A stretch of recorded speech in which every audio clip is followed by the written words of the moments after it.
For our last week, or rather half week, we focus on the 1970s and 1980s. Needless to say, we have little time for such important decades, so be thoughtful about the projects and responses you do. By the way, do not be misled. Almost all of the week's readings cover a significantly greater number and range of issues than their titles suggest. Richard Nixon's overwhelming victory in 1972 was not enough to get him through the so-called Watergate scandal, which, as the National Geographic film makes clear, involved much more than a hotel break-in. Both before and after the break-in, it involved a breach of trust and a manipulation of power serious enough that even most Republicans turned against Nixon, and he became the first and only president to resign from office.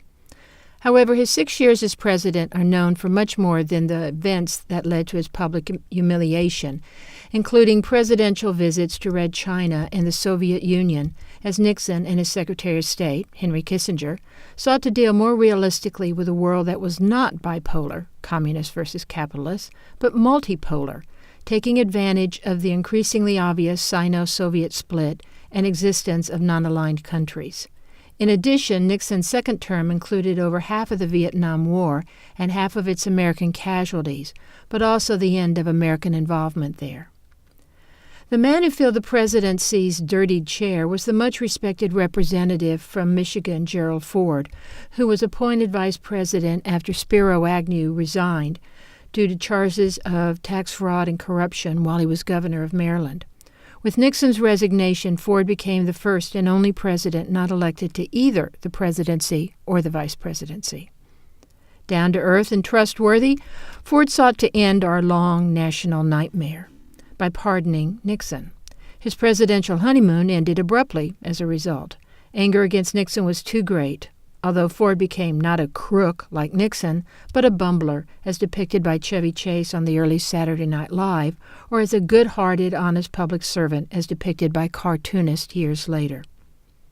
Ford ran a strong race in 1976 for his own term, but he lost to a Washington outsider, Jimmy Carter of Georgia, someone many Americans believe would not continue the government as usual that seemed to define the country over the previous 15 or so years. Carter's presidency, despite the Camp David Accords between Egypt and Israel, was plagued by a range of domestic and international problems, including an oil shortage, controversy over returning the Panama Canal Zone to Panama, and throughout his last year, the Iranian hostage crisis, as well as by his own detail orientation and unfamiliarity with the workings of Washington, and even events related to his personal experiences, values, and family. In many ways, his was an administration of good intentions and serious problems and missteps. In 1980, Ronald Reagan, the former movie star and California governor, became the oldest man elected president.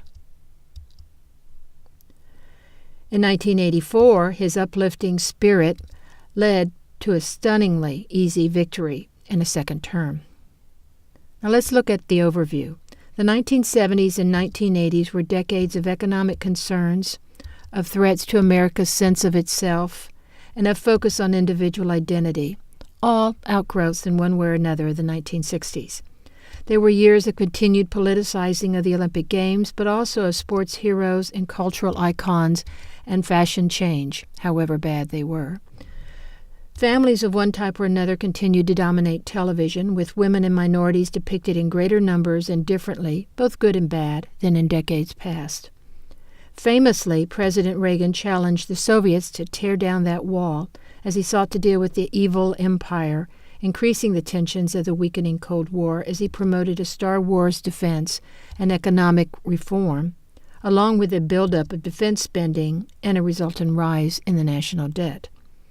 Barely surviving an early assassination attempt, the Teflon president managed to survive a scandal that in many ways rivaled Watergate, Iran-Contra. But survive he did. If Carter came across as sincere and incompetent, Reagan came across as either capable or incompetent due to Iran-Contra, but also other positions that he took, a split that has continued to the present day. Now some reminders. Complete only one project for week 5, as well as minimum one response. Wednesday is reading day, thus no project or response is due that day. Thursday is the final exam or final project day for the first summer session. Details about the final project will be posted on the course website on the calendars page. Note that as this project is an exam, it is not to be posted on the course website. Be sure to submit the summary of all course projects and responses, and importantly, be sure to include with it in the same document a 350 to 500 word overview of your work, its quality, weaknesses, for the session. Finally, remember that grades are posted on Canvas.